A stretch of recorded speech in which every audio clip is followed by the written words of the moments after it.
സുന്ദരക്കുട്ടനായ കണ്ണന്റെ നിർമാല്യം തൊഴാൻ കണ്ണാന്ന് പറഞ്ഞ് അമ്പലം നിറയെ ആളുകൾ ആരെങ്കിലും ചോദിക്കാറുണ്ടോ എൻ്റെ കണ്ണന് വിശക്കുണ്ടോ എന്ന് ചോദിക്കാറുണ്ട്.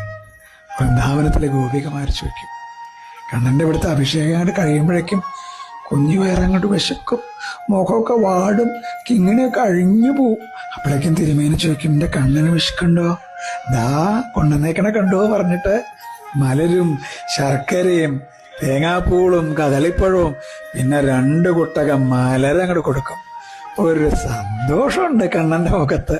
എന്നിട്ടാണ് അലങ്കാരം, പൊന്നും കിങ്ങിണിയും പട്ടുകോണവും പൂവ്, ചെവിപ്പൂവ്, അല്ലേ? ഒരു ഭംഗിയാ എൻ്റെ സുന്ദരക്കുട്ടനായ ഗുരുവായൂരപ്പനെ കാണാൻ. കയ്യിൽ കദളിപ്പഴോ ഓടക്കുഴലോ താമരപ്പൂ എന്തെങ്കിലും കൊടുക്കും. ഇത് കണ്ട് തൊഴണവരെയാണ്, ഉഷപൂജ തൊഴണവരെയാണ് ഭാഗ്യവാന്മാര് എന്ന് പറയാ. കൃഷ്ണ ഗുരുവായൂരപ്പ.